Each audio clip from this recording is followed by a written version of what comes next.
Buenas tardes, bienvenidos. Good afternoon and welcome from Mexico, where some health institutions provided discriminatory treatment to trans women, to Peru, where food is served on disposable plates or dishes to avoid discrimination, and Venezuela discriminates people with HIV, with surgical intervention needs and some additional surgery materials, as discrimination associated to HIV is part of everyday problems in the health systems, and this involves great barriers for people who are most affected by epidemics. COVID made clear the stigma and discrimination of the most vulnerable people, affecting sex workers and affecting even more their poverty situation. I am Lidis Lopez Tocon, member of Corresponsales Clave from Peru. Today, through presentation of experts and panel discussions with members of the different communities, this forum will allow us to access to updated information about HIV situation in the region and how COVID pandemics has affected the response, and so that we can use this information to contribute to eliminate stigma and discrimination in our daily practice, whether it be as health providers, officials, activists, or part of the communities. Welcome you all. Next, please. On your screens, you will have access to the presentations in the language you may prefer. And this is the time to pick the language of your preference. Please make sure that you are on the right language. We have simultaneous translation into English, Spanish, and Portuguese. Next, please. Today with us, desde Argentina, we y el have doctor Javier Luis Urcade and Dr. Professor Mark Nelson, who is the director of the program that will accompany us next with a revision of the program. And next, in the panel, we will discuss the incorporation of stigma and discrimination in the field of the new global AIDS strategy and how this has influenced in the political declaration of HIV this year.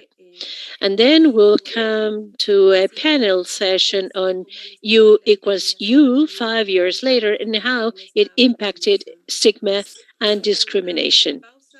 After a brief break, we will have discussion on stigma and discrimination in times of pandemic. And just to close, we will have a session on the challenges in combination of HIV prevention in the context of a pandemic in Latin America and the Caribbean. Again, welcome you all. Please, Professor Nelson. Thank you very much for that introduction. My name's Mark Nelson. I'm Professor of HIV Medicine at Chelsea and Westminster, and I'm the so-called Programme Director. Realistically, it's the two co-chairs who put together this fantastic programme, which I very much hope that you enjoy. And I think we're not targeting South America. We're not blaming South America for stigma. These are global programs. This is a problem which is affecting the whole world, and we're running programs in Asia, in Europe, in Saudi Arabia, all over the world. And it's really important to remember that we're all fighting stigma and discrimination within HIV. And it's a shame 40 years after this disease, this illness was described, that we're still facing stigma and discrimination. What's important in these programs is that you feedback. We want to know what was good. We want to know what was bad, how we can improve it. This is the second year, and we really want to carry this forward. And we really want your help in moulding an effective program, which is going to help you in your daily practice. On filling out the survey, you will receive a certificate of attendance, which will be sent by email. Next slide. just some tips are actually joining in with the program. You're able to submit questions through the live question and answer widget. You can chat and connect with your colleagues and with us through the meeting hub. And if there are any issues for which you need technical assistance, please click on the live support icon, and there's some real experts who will be able to get you back on track. Next slide. Now look, these programs can't take place without support, and it's a great pleasure to acknowledge ViiV, who are supporting all of these programs on stigma and discrimination, and actually running more and more programs alongside their commercial programs about this subject. And ViiV have been fantastic at having a hands-off approach. They've given us the sponsorship, they've given us the support. They've had no input to the program at all, and really like to thank them very much, particularly the people from ViiV in South America who've allowed this to happen. Next slide. Also, I think as these programs grow, and indeed grow in importance, we get more and more people who are happy to put their names on them. And there you'll see names which you'll recognize from South America, but also on a global scale. People like San Francisco, from to UNAIDS, to IRPAC, who are putting their name to these programs because they really agree on the importance of this as we move forward. So that's going to be all from me. We're going to start the proceedings, and I'm going to hand over to Javier, who's done a great deal of work on the programme and a fantastic job to actually introduce the first session. Muchísimas gracias, Professor Nelson. Thank you very much, Professor Mark Nelson. For us from Corresponsales Clave, it has been great to have the chance to organize another forum for Latin America and the Caribbean for stigma and discrimination. And we should have as many fora as necessary to end discrimination. Now, I would like to introduce a colleague and friend, Dr. Alejandra Corao. She's the interim director of UNAIDS in Latin America and the Caribbean. She has been working for over 7 years, and she's an ally and companion of the civil societies and the communities in all the region. She will share a presentation related to stigma and discrimination in the current context. She will talk about the new global strategy of AIDS and the commitments of the new high-level meeting on HIV June this year. Good morning. It is a pleasure for UNAIDS to be present in this forum, presenting how stigma and discrimination is reframed in the new strategy on AIDS and the political declaration of 2021. Just as an introduction, I would like to share with you two context slides. Latin America is behind the three pillars of the cascade compared to the global environment. As you can see, we are on the first, second, and third pillars behind the global environment. As to prevention of HIV, we are very far from our goal. In the year 2010, we have not been able to reduce, not even a little bit, the percentage of new infections.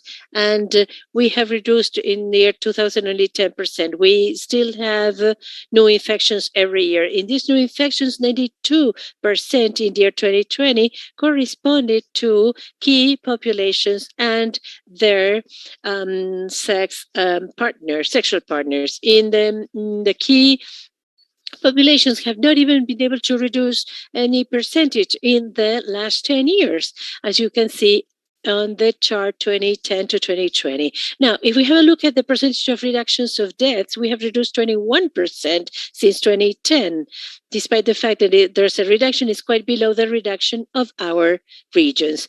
A very important environment is the investment that we have in Latin America as to key population. As you see here, only 2% of total HIV in the region concentrate on key population, despite the fact that 2% went to key population.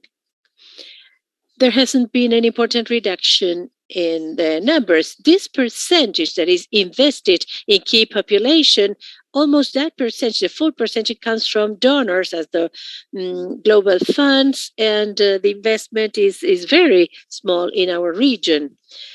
UNAIDS, for a long time with the civil participation, has made an intense call to focus on prevention programs where we really need, especially these vulnerable and key populations in our region. But there's a long way to go still today.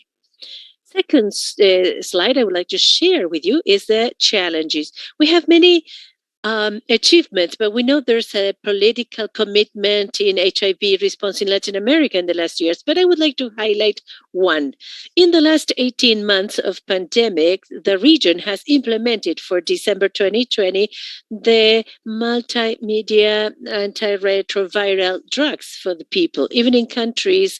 And we know this is not a general situation. In many countries, this is only concentrated in the urban environment. However, there's a policy, and we recognize this policy that is supporting us. And there's many challenges. First, structural and social cultural barriers in the region. It's an unequal region in the world, the Latin American region. Structural and social cultural barriers that are in the medical field and the health field, but they are also part of the broader life of our society.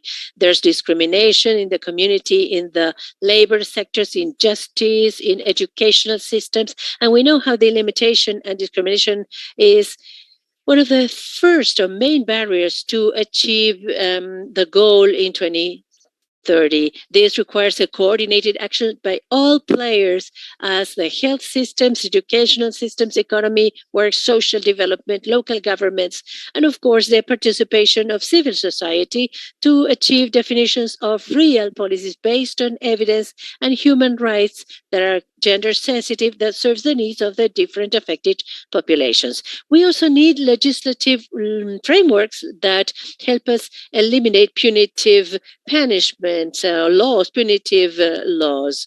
We have to concentrate on legal frameworks that comprise key population, including refugees, indigenous people, etc. For that, we need to intensify the promotion of the world commitments that have been set up.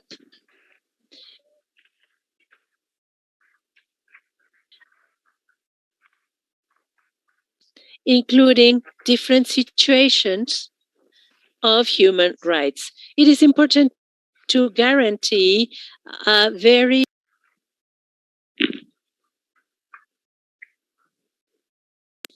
is very important to increase the leadership capacity and community and to strengthen the role that they have in the community environment and to make the best use of the governments to comprise justice. It is essential to have legislative frameworks to promote the participation of civil society with strategies of social contracting. It is important that civil society, and this has been said several times, to participate in decision making, technical management, financial activities, and horizontal platforms of account revision. Civil societies and communities come to places that governments many times cannot be there. As we know, the Latin American region has been deeply affected by COVID pandemics, and this pandemic has increased the deficiencies in the health systems. It is important that in the framework of this situation,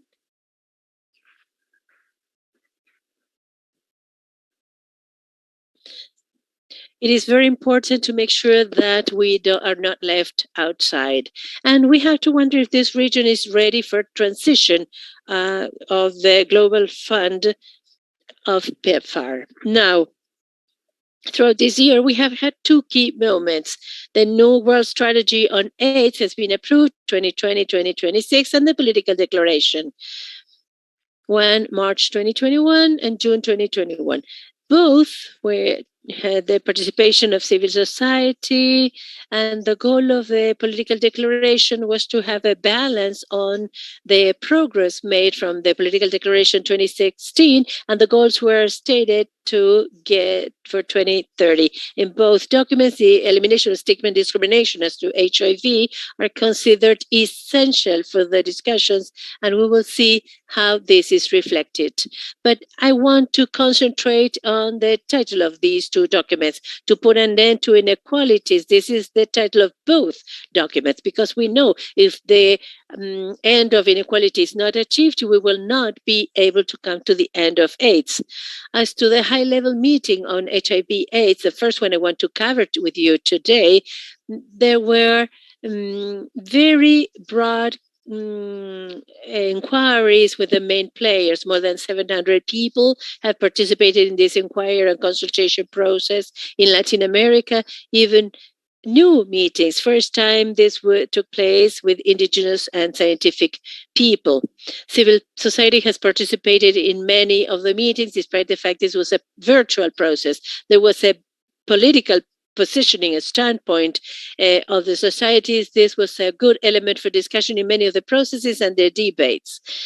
Political declaration as the final product was the result of negotiations and deliberations among the different governments, and there's some progress as to discussion. The stigma and discrimination, the same as other social enablers, are comprised in the political declaration, as you can see in paragraph 61.e, as to access to diagnosis services, and 65E, where countries commit to the elimination of stigmatization and stigma and discrimination to key populations.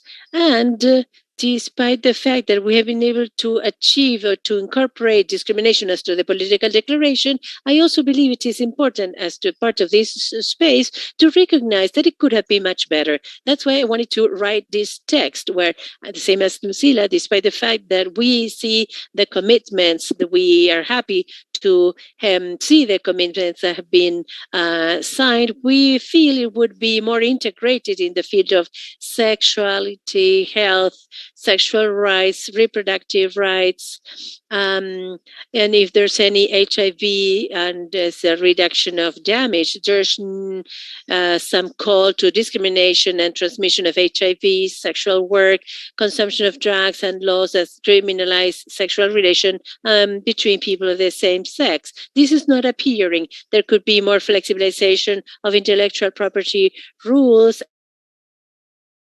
as to the access to drugs, the vaccines that save lives, and this was not achieved in the political declaration.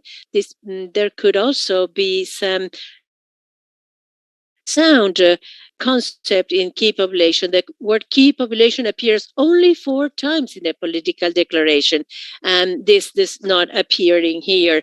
The suppression of HIV does not specifically refer to key population, empowering of women and girls, where it does not make any reference to people with HIV, in people with LGBT and migrants and human rights, intimidation. This refers to people who live with HIV, but not specifically to key populations. So we know that the political declaration could have been stronger in some aspects, but we also know that it has very sound aspects, and we can cover with that. But we also know that the political declaration is not a bounding document. And I would like to devote some minutes now to the global strategy of AIDS, because from the point of view of strategic vision and implementation, this should be our mother document towards 2025 and beyond, because this is a document that has been approved by all the member states in our BE. And this is a document that was not included in the political declaration. So this global strategy on AIDS, first, is a framework of transformation, a framework to put an end to stigma and discrimination. First, strategic area to maximize equality and equity. It's supported by all prevention services, treatment, Another one that is strategy, all the barriers preventing HIV results. A third area of strategic priority that comprises everything related to necessary resources to have an efficient HIV response. In this regard, I would also like to highlight that our strategy has very specific goals routed to reducing the structural barriers. We see the goals of 10%, less than 10% of the people with HIV are less than 10% of the people who are vulnerable and key populations, they experience this discrimination. Less than 10% of service providers have stigma attitudes to people with HIV, and less than 10% has punitive laws. And important, the goals of 95%, they are directed to or targeted to specific groups and specific geographies. This is not an average. It's not 25% of a country. It's 90%, 95% of Guatemala men having sex with men, prevention of HIV in Honduras, in trans women, not national average. Another important aspect as to specifically area of results 5, we see how discrimination is approached. Here we can clearly see how if we approach structural goals, we can really reduce significantly the number of deaths, but we could not be able to get these goals if we don't tackle the structural goals.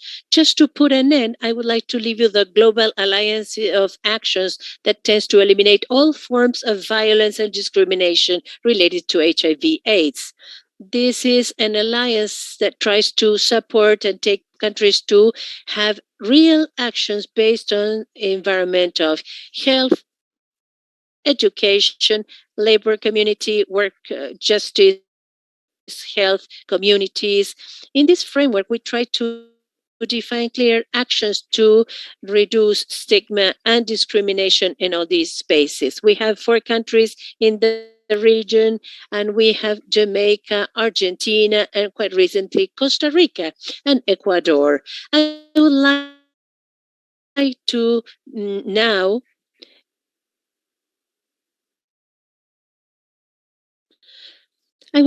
make the best use of this opportunity, civil society, United Nations, so that stigma and discrimination related to HIV is really something from the past. As a conclusion, I would like to close this presentation with some priorities.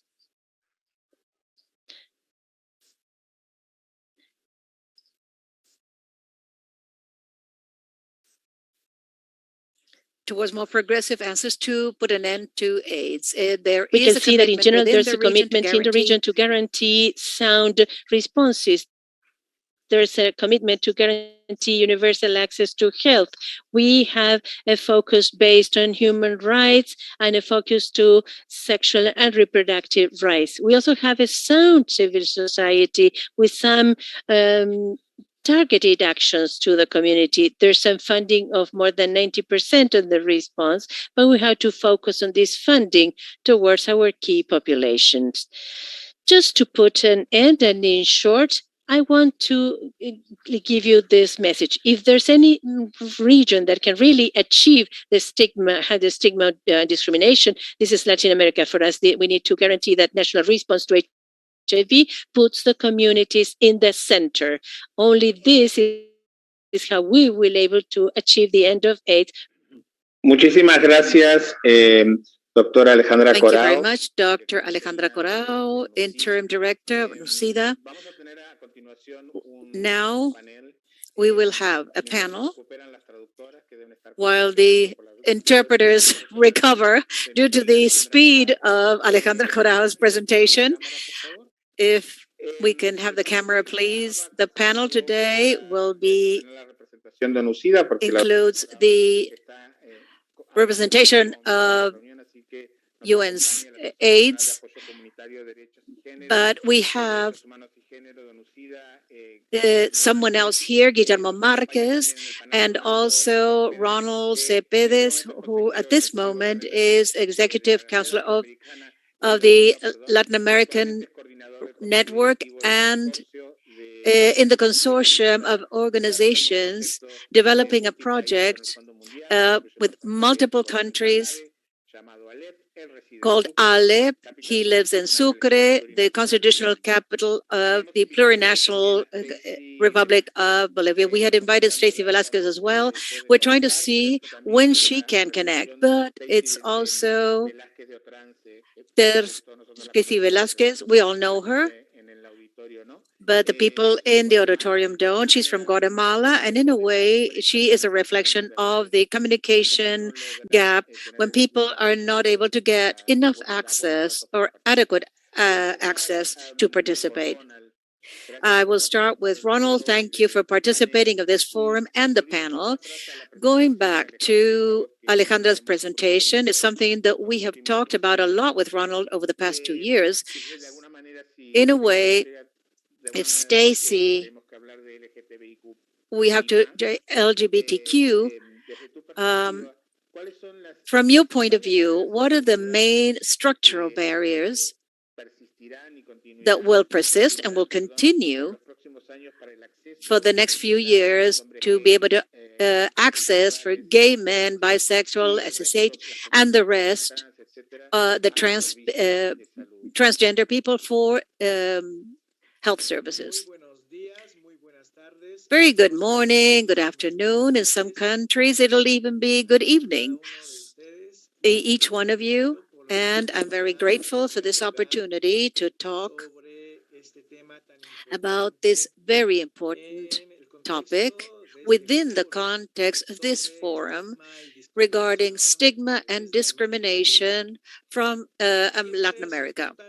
It's always important, I believe, to think about the world from Latin America and the Caribbean, our continent, through processes, similar processes throughout history, have been able to share oppression and also colonization.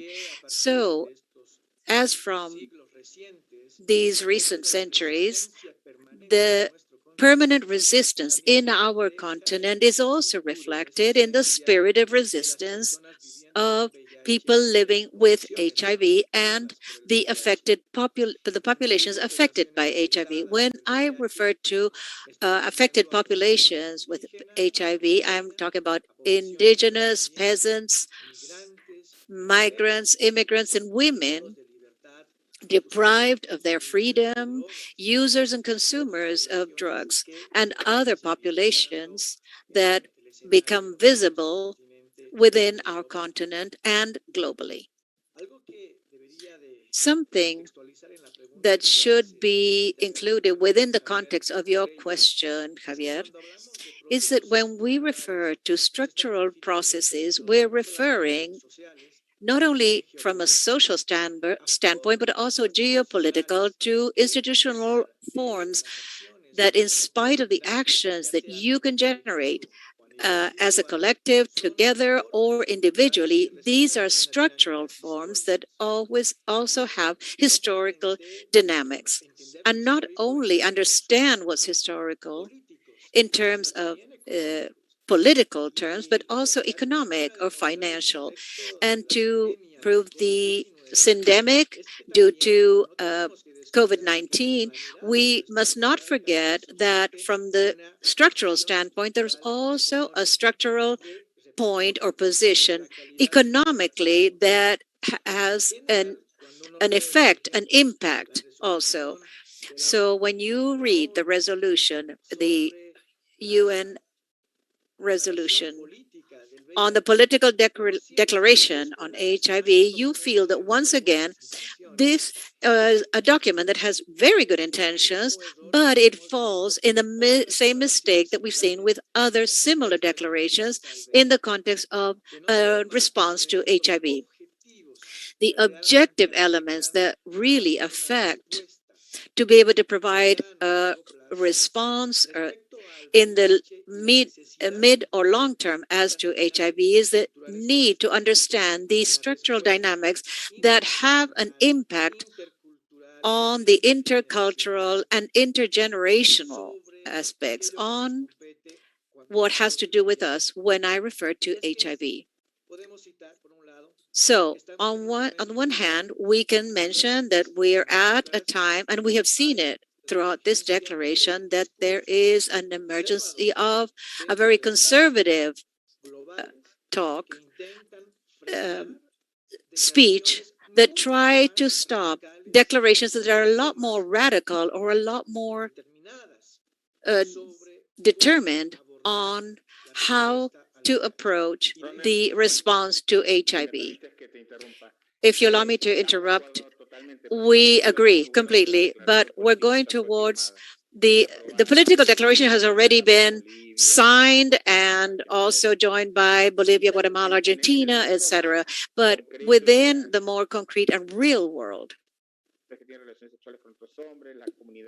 the community, transgender communities, the sex workers still have a lot of barriers. How can we comply or meet these goals for 2025?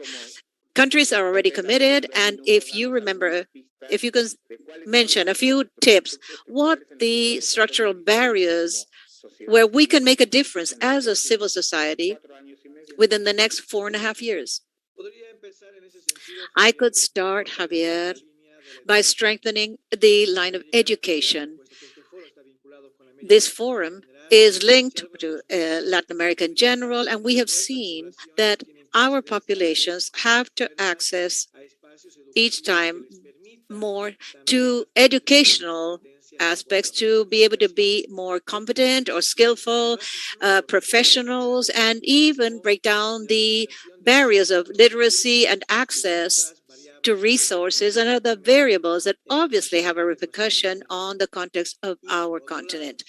But on the other hand, strengthening the regional networks or local networks within each country could be a major factor. However, I believe, and with this would be my second contribution, one possible success in Latin America is that the people living with HIV, populations affected by HIV, do not limit their work only to the health sector or health field, but also from announcing that they are affected by HIV in other spaces, like the right to water, the citizen security, safety, and the person who lives with HIV or who forms part of a community affected by HIV, the policies in the great debates within our country and the continent, that to be able to break away from this point of view, and people that live with HIV or affected by HIV should only talk about topics mentioned to health. It has to be much wider, intercultural, many nations, but it can be a contribution to break away or to question these structural issues, Javier. Thank you very much. We've got about 12 minutes for the panel. What I wanted to do was, because Alejandra mentioned it very quickly, because she mentioned many things in one presentation, and ask, okay, we'll do 3 minutes, 3 minutes, 3 minutes, and that way we can balance all this out, the presentations. Guillermo, what Alejandra mentioned about this alliance, the global alliance against all kinds of stigma and discrimination, this is something very important worldwide, but in Latin America especially, and how this alliance can help comply with this global strategy for AIDS. Thank you very much. I will try to be brief with a very big, large question. Historically, this political declaration 2016 and this process that was acknowledged, that the response to HIV had to be respecting the basic and fundamental rights of men, and it was repeated in this process of the political declaration, and it has been affirmed and it has been established solidly within the new global strategy against and the stigma, and that have to do with human rights as far as access to basic services, health services for all, or healthcare to all the populations, men, women, key populations, many other populations here. It's important, as Alejandra said, as from the goals that have been set regarding stigma and discrimination, there is, and this platform was created, which is the Global Alliance to Eliminate Stigma and Discrimination Related to HIV. This is an alliance that basically, the important thing about this alliance is that it joins together important international players and actors, but basically, and more importantly, civil population. And they have established guidelines based, evidence-based, gathered throughout the years on the orientations that the countries must follow to eliminate and counter stigma and discrimination, especially in key populations in various fields. The important thing about this alliance is that it takes countries to accept some kind of political commitment, a commitment where the country they sign on and commit to take actions and steps specifically to combat and eliminate stigma and discrimination. But this political commitment, and the interesting thing about the alliance is that it's not only about the health ministry to eliminate stigma and discrimination. We have seen in some countries there are joint commitments, and they're stimulated, and you promote a multi-sectorial issue where the health ministry, together with the Secretariat of Human Rights, have assumed this commitment. When a country signs on with the alliance, they are politically committing, and we know that there is also that way you can start planning and assigning a budget, which is very important to be able to take action. The second point is that the alliance provides specific orientation, how to do it, where to do it, who to do it with, and where to do it to eliminate certain points, specific points in each population and in each context. Thank you, Guillermo. I have a question from the public here. You did reply part of it, but as you've mentioned, this alliance in Latin America and the Caribbean is coordinated by the regional of women sex workers. This has been, the question is, what will UNAIDS will do to assure that the governments and civil society, organizations in civil society can better communicate the messages of Walu and Wali, as we say in Spanish, and integrate those messages in policies to access treatment for HIV with the guidelines, and what else? It would be to listen the perspective of UNAIDS.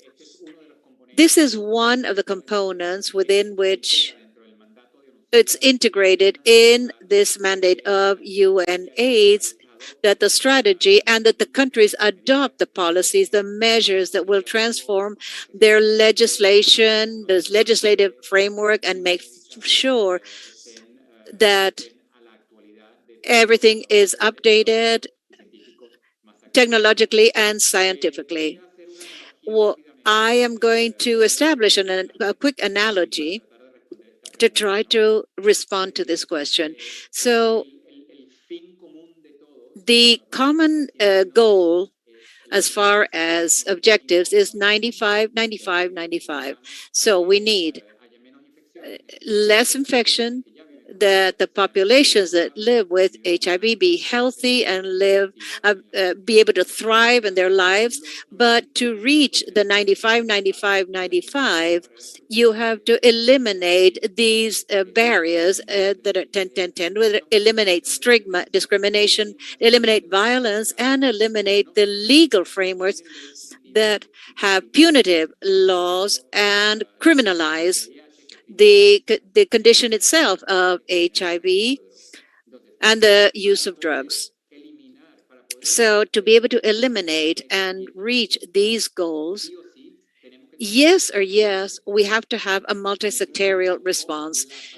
And I insist with the participation, the formal participation, and structured and integrated within these decision-making and planning of the civil society and the communities. I mentioned communities because it's very important. The indigenous communities, immigrants, and those who are deprived of their freedom are also very important and part of all this movement. In this case, we have to ensure that the negotiation tables and the decisions will be present, the civil society and all the communities, and that the governments establish the adequate, appropriate legal framework to demand the communities and the civil community, all the communities and civil society participate. This has to do with the dissemination, broadcasting,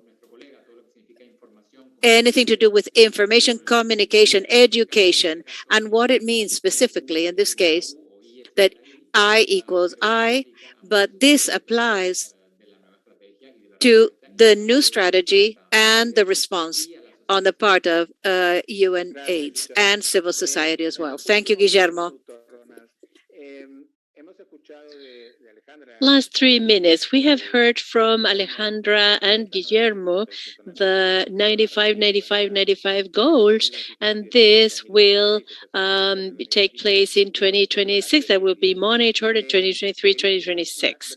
I would like to hear a brief thought from you. Do you believe we can achieve this? You believe we can, we can't? What would be the 3 items? Well, I know it's quite ambitious, impossible, or these goals could be achieved, in your opinion. Thank you, Javier. In this regard, I would like to make 3 contributions. First, it is important to strengthen the strategy, more involvement of the affected populations. And the affected populations are not included under a logic of citizenship, participation, and social control. I mean, not only to be subjects of mobilization, but also subjects who fiscalize the public policies of their governments. And we will have public policies, in that case, weak policies, non-sustainable policies, from a sincere willingness as to a response to HIV. Second, it is necessary, under the possibility of taking up the challenges of the political declaration, we need to understand the complexity of the everyday reality of the people who are affected by HIV. So, not only can we expect from a government to have access to more drugs, health supplies, or to reduce the gaps between stigma and discrimination, but also to give those who live with HIV or who are affected by HIV a better quality of life, to live fine, to live well. In the context of Bolivia, living okay does not mean that you are healthy, but also to have the conditions, the surrounding conditions, the relationship with the earth, so that your personality individually and a community, so that you can live well together with the community. And this goes beyond a logic that might be limited to anthropocentrism.